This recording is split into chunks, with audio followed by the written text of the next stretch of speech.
This podcast is sponsored by StoneFly, your trusted solution provider and advisor in enterprise storage, backup, and disaster recovery, hyper-converged in VMware, Hyper-V, Mox Cluster, AI servers, and public and private cloud.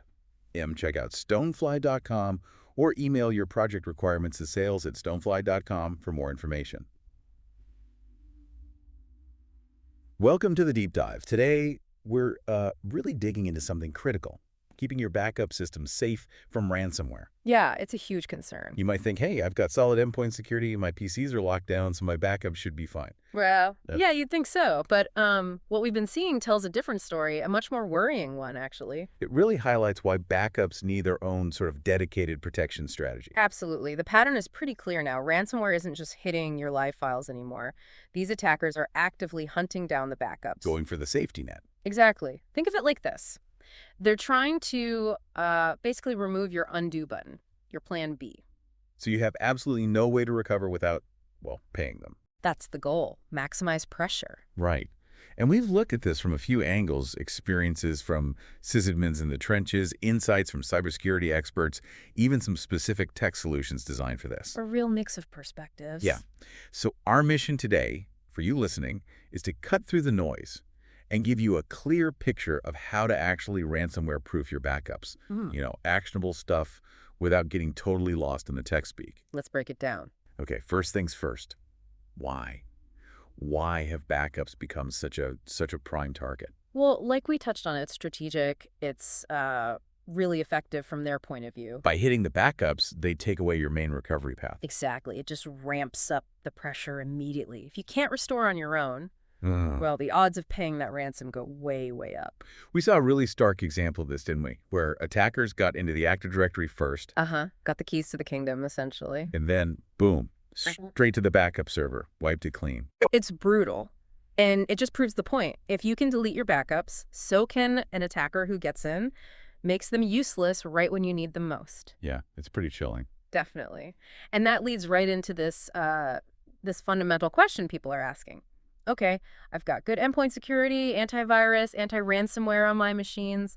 Why do I need more protection just for backups? It feels like one should cover the other, but it's a dangerous assumption, a really dangerous one. Yeah, the answer we kept finding is that relying only on that endpoint stuff leaves a massive hole. This idea of defense in depth just kept popping up. Right. Think of it like a castle. You wouldn't just rely on a strong front gate, would you? No, you'd want walls, maybe a moat, guards. Exactly. Multiple layers. If one layer gets breached, others are still there to stop the attack. Endpoint security is just one layer.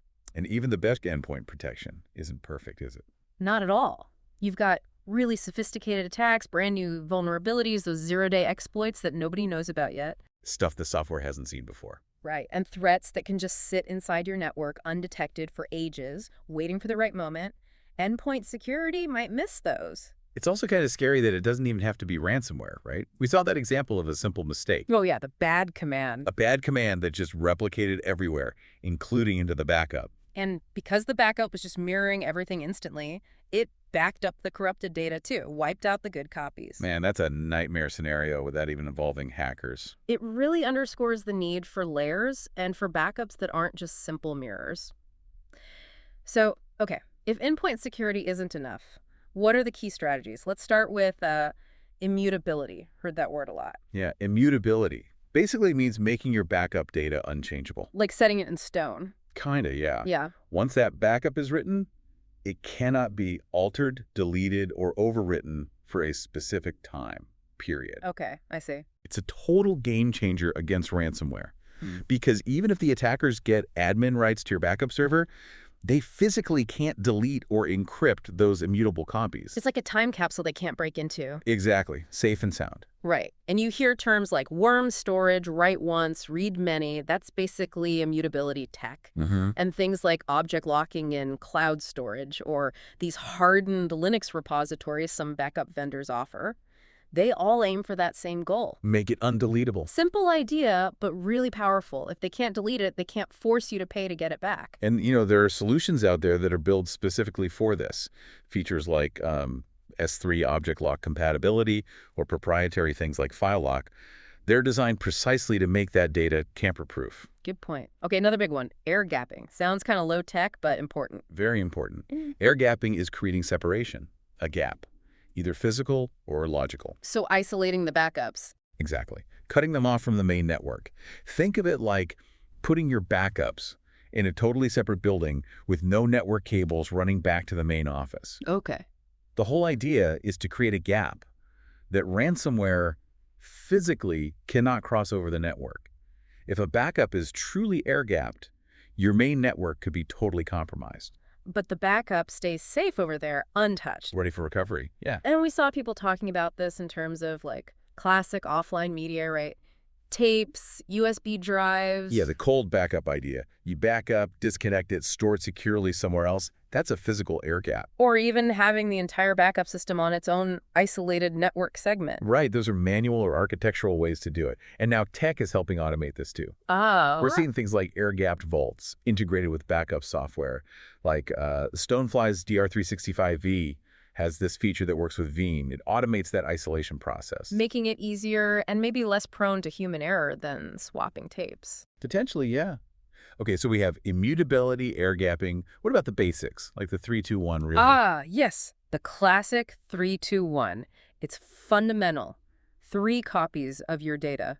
On 2 different types of media. With at least 1 copy off-site. Right. It's not specifically about ransomware defense, is it? More about general resilience. Exactly. It's data protection 101. But that redundancy and having an off-site copy is crucial if ransomware does hit one location or one type of backup.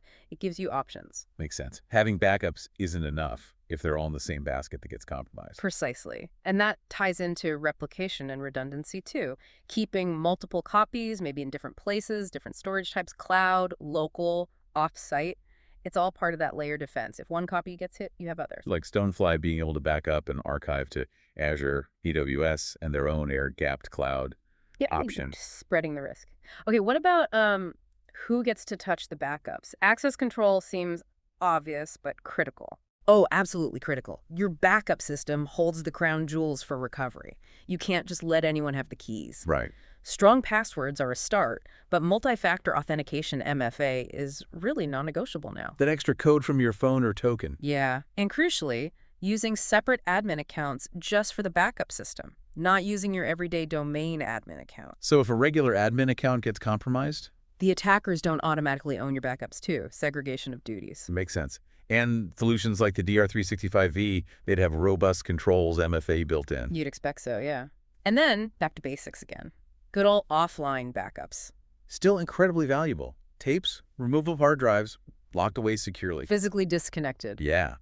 As some IT pros say, it's about the closest you can get to 100% protection from a network attack. If it's not connected, they can't reach it remotely. Simple as that. Okay. We've got making backups unchangeable, isolating them, having multiple copies, locking down access, keeping some offline. What about detecting trouble as it's happening? Can backup systems spot ransomware activity? That's a really interesting and evolving area. Yes, increasingly they can. How does that work? Well, we're seeing backup solutions integrating ransomware detection capabilities. They look for anomalies. Like what? Like suddenly seeing a huge number of files changing or file types changing to known encrypted extensions, or unusually high change rates. Some systems even use machine learning or AI to spot patterns associated with encryption. So the backup job itself flags suspicious activity. Exactly. Or analyzing file system activity in real time, looking for rapid encryption, deletion attempts, and maybe integrating with threat intelligence feeds to recognize known bad actors or malware signatures. That sounds powerful, catching it early. It can be. Imagine the system noticing that files are being encrypted as they're being backed up. It could potentially quarantine those files, alert an admin, maybe even halt the process before the corrupted data overwrites good backups. So like StoneFly's inline detection, using machine learning, spotting weird file sizes, encryption patterns, changes, and quarantine stuff instantly. That kind of thing. Yeah, that's the idea. Adding a layer of intelligence within the backup process itself, not just relying on post-attack recovery. Okay, this is building a pretty robust picture. Lots of layers focused on the backups themselves.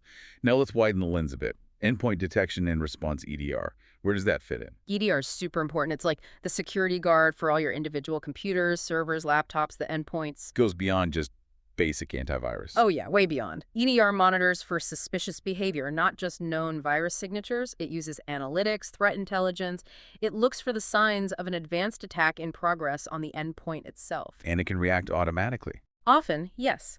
It can isolate an infected machine from the network, block malicious processes, provide detailed forensics. It's about detecting and responding fast, right where the attack often starts. Okay, I see the connection now. If ransomware often gets in through a compromised endpoint, Yeah. then a strong EDR can potentially stop it right there before it ever gets a chance to spread across the network and target the backups or other critical systems. So EDR protects the entry points, which indirectly protects the backups further down the line. Exactly. It strengthens the overall security posture, reduces the chance of the ransomware gaining that initial foothold it needs. You see features like behavioral analytics, threat hunting capabilities, automated remediation. And some platforms are even integrating EDR with backup and recovery, right? Like Equifax putting it all together. Yeah, the trend is towards more integrated platforms trying to provide that comprehensive protection without needing dozens of separate tools. Makes sense. Okay, so we've got all this amazing tech, immutable storage, air gaps, detection, EDR. But how do we know it actually works when crunch time comes? Ugh, the million-dollar question. Testing, planning, practice. It sounds obvious, but But it's so often overlooked or not done thoroughly enough. Having backups is useless if you can't actually restore from them reliably. you need regular restore drills. Absolutely. Not just restoring a single file, but practicing realistic recovery scenarios. Can you recover a critical server? Can you recover the entire environment after a simulated disaster? And you need to do that without messing up your live systems. Precisely. That's where things like sandbox environments come in isolated test networks, where you can spin up copies of your backups and run through the full recovery process without impacting production. Like the on-demand sandbox feature, the DR365V you mentioned earlier, tests restores without risk. Exactly, that kind of capability. And test on isolated machines, just like you would in a real ransomware event. Prove it works under pressure. And beyond just the tech testing, you need a plan, right? An incident response plan. Essential. Who do you call? What are the first steps to contain the outbreak? How do you communicate internally and externally? Having that documented and practiced before an attack hits makes a world of difference. Reduces panic, ensures a coordinated response. Yeah, massively. Okay, so let's try and wrap this up for everyone listening. It feels like the main takeaway is, well, there's no single magic fix for protecting backups from ransomware. Definitely not. It has to be a multi-layered approach. You can't just rely on your endpoint security and hope for the best. You need those specific backup defenses, immutability, so they can't be deleted. Air gapping for isolation. Multiple copies, robust access controls with MFA. Proactive detection capabilities may be built into the backup system itself. And underpinning it all, that constant cycle of testing your restores and having a solid incident response plan ready to go. That's the formula, really, combining prevention, detection, and proven recovery. And it leads to a kind of provocative thought, doesn't it? As these cyber threats keep getting smarter, using AI becoming more sophisticated, how do you, listening right now, make sure your backup strategy keeps pace? Is it resilient enough not just for today's threats, but for tomorrow's? That's the crucial question. You need to look at these strategies, immutability, air gapping, detection, testing, and figure out which ones will give you the biggest boost in resilience for your specific setup, and then explore the solutions that can deliver them. Which brings us back to our sponsor. If you are looking into implementing these kinds of robust backup and disaster recovery solutions, definitely check out StoneFly. Yeah, they offer many of the technologies we've discussed today. You can find out more at stonefly.com or just email your project details straight to sales@stonefly.com. Worth investigating if you're serious about protecting your backups. Absolutely. Thanks for diving deep with us on this critical topic today.